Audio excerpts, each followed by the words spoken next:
Bonjour à tous, soyez les bienvenus dans enfin la drôle de guerre d'André. À 12 ans, ce Dunkerquois assistait à l'opération Dynamo, l'évacuation spectaculaire de près de 350 000 soldats il y a tout juste 80 ans.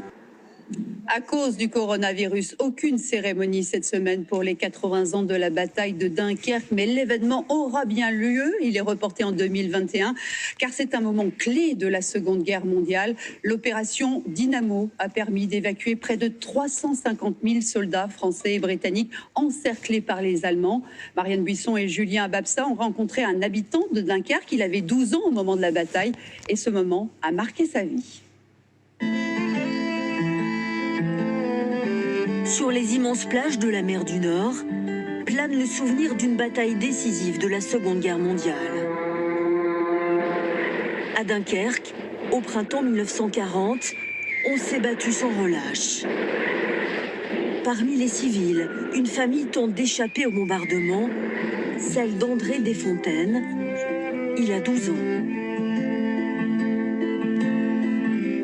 Nous l'avons retrouvé 80 ans plus tard. Vous étiez quel genre de petit garçon? Bon, jouasse, quoique je travaillais relativement bien à l'école. Son école, sa maison, tout est bombardé. Il doit fuir avec ses parents pour trouver un abri où il peut. On s'est réfugié dans la cave de notre boucher. Dans la cave, il nous disait, tout le temps que ça siffle, c'est pas pour nous. Parce que ça pilonnait dur. Et on avait l'impression qu'ils abattaient maison par maison. Le 27 mai, la Luftwaffe a acheté 30 000 bombes incendiaires et 15 000 bombes explosives. Tout ça au-dessus de vos têtes, hein? Oui, tout ça au-dessus de nos têtes.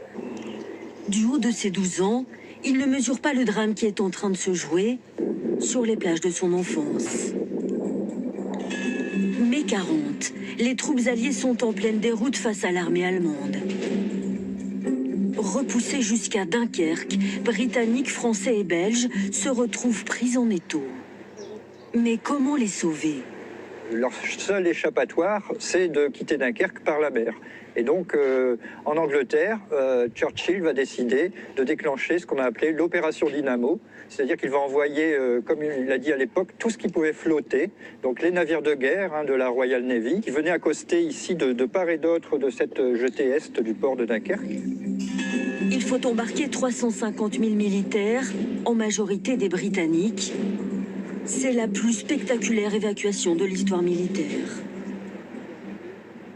À quelques kilomètres de là, la nuit du 28 mai, André Desfontaines est réfugié dans ces dunes.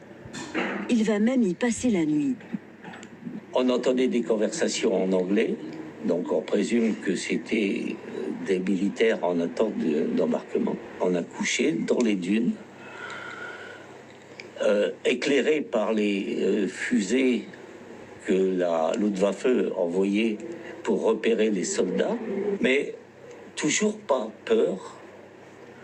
C'est ce sentiment-là d'insouciance. Ce qu'il appelle sa drôle de guerre se termine le 4 juin, quand les Allemands occupent Dunkerque.